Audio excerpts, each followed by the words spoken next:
अस्सलाम वालेकुम everybody, this is me Umar Bilal Ahmed. और अच्छा जी, सबसे पहले आप सबको बहुत बहुत रमज़ान मुबारक। अच्छा जी, ये जो मैं आज कंटेंट बना रहा हूँ, ये अगर आप फास्टिंग कर रहे हैं तो भी ये इन्फॉर्मेशन आपके लिए इम्पॉर्टेंट होगी अगर आप रमज़ान के महीने में हैं। और अगर रमज़ान के महीने में नहीं हैं और उसके बावजूद भी अगर आप फास्टिंग करना चाहते हैं और जो मैंने आपको प्लान गाइड किया हुआ है उसको आपने रमज़ान में यानी रोज़े के हिसाब से किस तरह से एडजस्ट करना है वो मैं आपको समझाने वाला हूँ। सो बहुत गौर से आपने मेरी ये बातें सुननी है, क्योंकि इसमें आपने ब्रेकफास्ट, लंच, डिनर किस तरह से जो हमने आपको गाइड किया हुआ था उसको आप रमज़ान में किस तरह से चेंज करेंगे, एक्सरसाइज के बेस्ट टाइम क्या होने चाहिए, ये सारी चीज़ें मैं इस वीडियो के अंदर कवर करने वाला हूँ। तो सबसे पहले आपको ये बात जहन में रखनी है कि अगर हम सुबह 5, साढ़े 5, 6 बजे सहरी कर रहे हैं और हम इफ्तार कर रहे हैं 7 बजे के करीब, तो तकरीबन ऑन एवरेज 12 से लेके 14-15 घंटे तक पूरी दुनिया में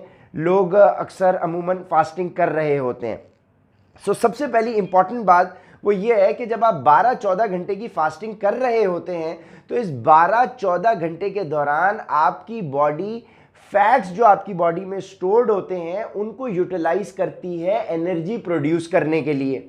सो अगर आप इस 14-15 घंटे की फास्टिंग के अंदर कोई एक्टिविटी ना भी करें तो आपकी बॉडी सरवाइव करने के लिए ग्लूकोज के साथ, जो कि आपके ग्लाइकोजन के अंदर है, उसकी अभी हम साइंस में अगर ना भी जाएं, उसकी हम डिटेल में अभी नहीं जा रहे हैं, वो मैं अपनी वीडियोस में पीछे एक्सप्लेन कर चुका हूं कि ग्लाइकोजन क्या है और आपकी बॉडी आपकी मेजरली आपके फैट डिपॉजिट जो है उनको यूटिलाइज कर रही होती है during that period of fasting. So आपकी बॉडी बगैर एक्सरसाइज ना भी अगर आप करें, सो अगर आप रोजे रख रहे हैं अपने 30 दिन के या आप फास्टिंग कर रहे हैं इस पूरे महीने के, तो आपकी बॉडी बगैर एक्सरसाइज के भी, अगर आपने ऊपर से कुछ गलत डाइट कंज्यूम नहीं की, तो आपकी बॉडी एक हेल्दी डाइट के साथ बगैर एक्सरसाइज के रिजल्ट्स अचीव कर रही होगी, यानी फैट लॉस हो रहा होगा। कहने का मकसद क्या है कि अगर आप एक्सरसाइज नहीं भी करते तो भी कोई इशू नहीं है रमज़ान के दौरान, सिर्फ आपने अपनी डाइट अगर कंट्रोल कर ली तो वो आपके लिए बहुत एडवांटेजेस रहेगा। Number 1 point, you can achieve your results even without exercise.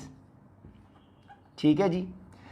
अब एक तो ये हमारी बात हो गई कि आप अपने गोल्स सिर्फ डाइट को आपने, अच्छा ये जो पॉइंट है कि आप अपने गोल्स अचीव कर सकते हैं इवन विदाउट एक्सरसाइज, उसकी रीजन क्या है वो मैंने आपको बता दी कि बॉडी आपकी 14-15 घंटे में फैट्स को यूज कर रही है एनर्जी प्रोड्यूस करने के लिए। अब अगर कुछ लोग एक्सरसाइज ऐड कर लें तो उनके लिए बहुत एडवांटेजेस हो जाएगा।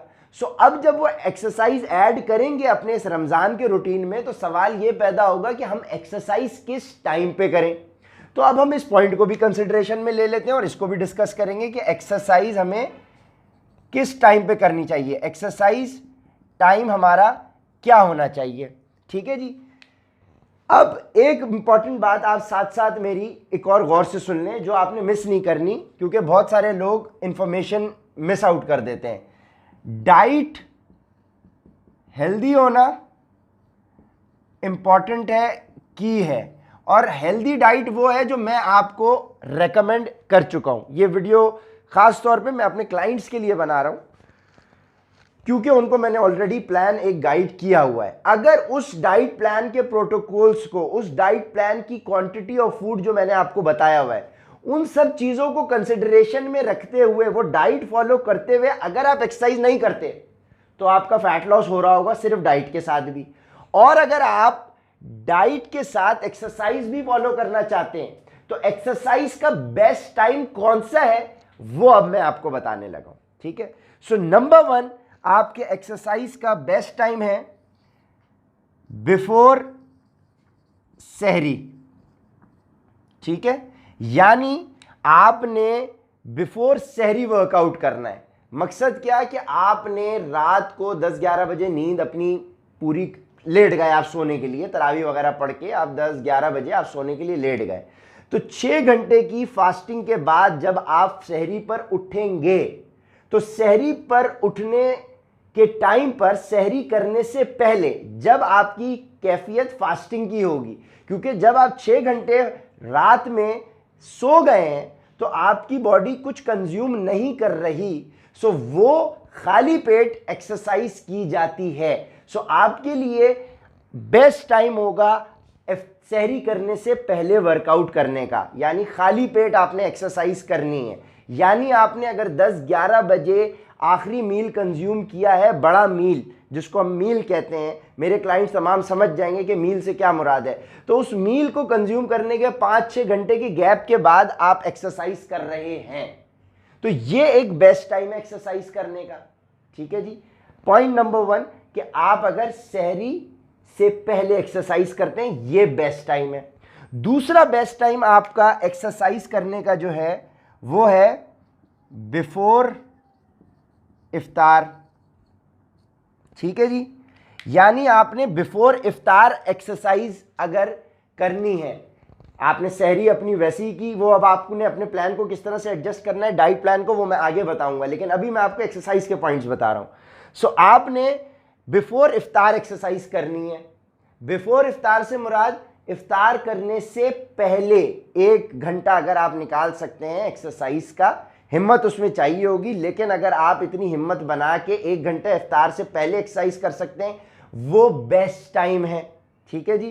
क्योंकि उस वक्त आपकी बॉडी ऑलरेडी फास्टिंग की कैफियत के अंदर है और आपकी बॉडी फैट्स को यूज कर रही है एनर्जी प्रोड्यूस करने के लिए, और आपने मजीद एक्सरसाइज कर कर उस फैट प्रोसेस को, जो बॉडी यूज कर रही है फैट सेल्स को एनर्जी प्रोड्यूस करने के लिए, आपने उसको और इंगेज कर दिया और इंटेंसिफाई कर दिया है। सो अब आपके रिजल्ट्स मैक्सिमाइज होना शुरू हो जाएंगे। यानी इफ्तार करने से पहले का टाइम बेस्ट है। दूसरा पॉइंट। तीसरा पॉइंट कि लोग कहें कि भाई हमारे पास इफ्तार से पहले टाइम नहीं है, ख़वातीन कहें कि हमें भाई इफ्तारी प्रिपेयर करनी है या हमारे पास एनर्जी नहीं है, तो एक और बेस्ट टाइम मैं आपको क्या दे रहा हूं, इफ्तार करने के फौरन बाद। अब जो आप फौरन इफ्तार करने के बाद आप एक्सरसाइज करेंगे, उस इफ्तार के मील में आपने क्या खाना है वो मैं आपको बता देता हूं। ठीक है। और वो मील कंज्यूम, वो एज प्री वर्कआउट आप क्या यूज करेंगे, मतलब आपने अपना रोजा इफ्तार इस प्री वर्कआउट से करना है, और इस प्री वर्कआउट को लेने के 15-20 मिनट्स आफ्टर आपने वर्कआउट करना है। ठीक है। अब इस प्री वर्कआउट में आप क्या चीज लेंगे, इस प्री वर्कआउट में आप 2-3 किस्म की चीजें ले सकते हैं। सबसे पहले आपको यह बात जहन में रखनी है कि जब आप फास्टिंग की कैफियत में होते हैं, सो आपकी बॉडी फैट सेल्स को यूज कर रही है एनर्जी प्रोड्यूस करने के लिए, लेकिन साथ साथ आपके मसल्स को भी यूज करती है एनर्जी प्रोड्यूस करने के लिए। सो मसल की डेफिशिएंसी होने का भी खदशा है। इसीलिए जब आप प्री वर्कआउट लेंगे तो उस प्री वर्कआउट के अंदर आप क्या ले सकते हैं, जिससे आपने अपना रोजा इफ्तार करना है, और इस प्री वर्कआउट के 15-20 मिनट बाद आप वर्कआउट एक्सरसाइज करेंगे अपनी। तो इस प्री वर्कआउट में आप क्या चीज ले सकते हैं, 2 to 3 एग वाइट्स ले सकते हैं, ये प्रोटीन सोर्स है आपका। ठीक है। साथ में आप जो है 1 से 2 खजूर ले सकते हैं। ठीक है। और आप साथ में 1 गिलास पानी ले लेंगे। ये आप प्री वर्कआउट अपना कर लें। इससे आपको इतनी एनर्जी मिल जाएगी कि आप इसको खाने के 15 से 20 मिनट के बाद, मैं दोबारा से बता दूं, 2 से 3 एग वाइट्स आपने ले ली, 1 से 2 खजूर आपने ले लिए, 1 गिलास आपने पानी का ले लिया। इसको कंज्यूम करने के आधे घंटे बाद या 15 मिनट बाद आपके पास इतनी एनर्जी होगी कि आप 1 घंटे का वर्कआउट कर सकते हैं।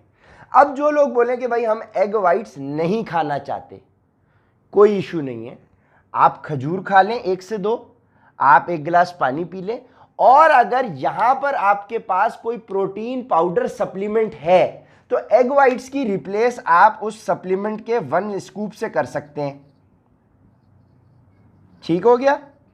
तो प्रोटीन सोर्स आपको या तो 1 स्कूप के प्रोटीन पाउडर से मिल गई, या आपको 2 से 3 एग वाइट से मिल गई और आपने साथ में एनर्जी का डोज खजूर से ले लिया, ठीक हो गया, ग्लूकोज का। अब आप बोले कि आपको 2 से 3 एग वाइट्स भी नहीं खाने और आपको 1 स्कूप आपके पास प्रोटीन पाउडर भी नहीं है, तो कोई इशू नहीं है, आप खजूर खाने दो और पानी पी लें और इसके 15 मिनट बाद आप वर्कआउट कर लें। ये प्रोटीन अगर आपके पास यहाँ पे कंज्यूम करने का ऑप्शन नहीं है तो इसको हम एक आगे जो हम बड़ा मील कंज्यूम कर रहे हैं हम उसमें ले लेंगे, तो कोई ऐसी प्रॉब्लम नहीं है, आपका मसल लॉस नहीं होगा अगर आप प्रोटीन बाद में कंज्यूम भी कर लें। तो प्रोटीन कंज्यूम करना इंपॉर्टेंट होता है, वर्कआउट से पहले कर लें तो भी अच्छी बात है, बाद में कर लें तो भी अच्छी बात है, लेकिन आपको उस क्वांटिटी को पूरा करना होता है जो मैंने आपको रेकमेंड की हुई है। सो अगर आपके पास ये ऑप्शंस हैं, ये ऑप्शंस आपके लिए बेस्ट प्री वर्कआउट रहेंगे और मेरी कोशिश ये होती है कि चीज़ वो गाइड की जाए जो घर में अवेलेबल भी है और हमें कोई अलग से कोई चीज़ करने की ज़रूरत ना पड़े। सो ये आपका प्री वर्कआउट हो गया। इसको कंज्यूम करने के 15-20 मिनट बाद आपने 1-1.5 घंटा वर्कआउट किया, तो आपके पास ये तीसरा टाइम था वर्कआउट करने का, सही हो गया। लेकिन अब आप उन लोगों में से हैं जो बोलें कि भाई आपने सहरी से पहले भी वर्कआउट नहीं करना, इफ्तार से पहले भी नहीं करना और इफ्तार के फ़ौरन बाद भी आपने नहीं करना। आप ये बोलेंगे कि मैं इफ्तार में मेन मील कंज्यूम कर लूँ और उसके बाद रात में मैं करूँगा, तो अब आपके पास जो चौथा टाइम है एक्सरसाइज करने का वो मैं आपको बता देता हूँ। चौथा टाइम, और ये 4 टाइम है आपके पास वर्कआउट करने के रमज़ान के अंदर यानी फास्टिंग की कैफियत में। अब ये चौथा टाइम क्या है, यानी आपने मिसाल के तौर के ऊपर 6-6:30 बजे मगरिब की अजान होती है, आप रोज़ा अपना इफ्तार करते हैं और इफ्तार में आपने मील कंज्यूम कर लिया। अब वो बड़ा मील कंज्यूम आपने किया है तो जाहिर है उस मील के अंदर मैंने आपको चिकन भी रेकमेंड की हुई है, उसमें मैंने आपको रोटी भी रेकमेंड की हुई है, मैंने आपको चावल भी, मैंने आपको बहुत सारी चीज़ें रेकमेंड की हुई हैं। तो अब वो बड़ा मील कंज्यूम कर लिया आपने इफ्तार में, तो उस मील को कंज्यूम करने के आफ्टर 3 to 4 आवर्स आप वर्कआउट करेंगे, ठीक है। यानी अगर आपने 6-6:30 बजे इफ्तार किया है तो आपके पास 7:30, 8:30, 9:30, 9:30, 10, 3.5 से 4 घंटे बाद जितनी देर में आपका वो मील आपके पेट में हजम हो चुका है, हजम होने से मुराद ये है कि अब वो पेट में आपका खाना जो था, पेट के मसल्स ने उसको ब्रेक करके आंतों से निकल के वो खून में शामिल हो गया है, पेट अब आपका खाली हो चुका है, हजम हो चुका है खाना, ठीक है। I am not here to explain you, अब वैसे तो मैंने बहुत दफ़ा एक्सप्लेन किया हुआ है, लेकिन आई एम श्योर कि आप सबको मालूम है कि हजम होना किसको कहते हैं। सो इस मेन मील को कंज्यूम करने के 3.5 से 4-5 घंटे बाद आप वर्कआउट कर सकते हैं, ठीक हो गया। ये आपने वर्कआउट कर लिया। ये 4 टाइम है आपके पास वर्कआउट करने के। कीपिंग इन माइंड कि आपकी डाइट जो है अगर वो ठीक है तो ये वर्कआउट आपके लिए बेनिफिशियल है, अदरवाइज इस वर्कआउट की कोई हैसियत नहीं है अगर आप डाइट में आप कोई ख्याल नहीं रख रहे। सो ये हमारा पर्सपेक्टिव हो गया जिसमें हमने इस वीडियो के अंदर इस वाले सेगमेंट में हमने ये कवर कर लिया कि आपके एक्सरसाइज के बेस्ट टाइम कौन से हैं ड्यूरिंग रमज़ान। ये चारों एलिमेंट्स एंगल्स मैंने कवर कर लिए हैं।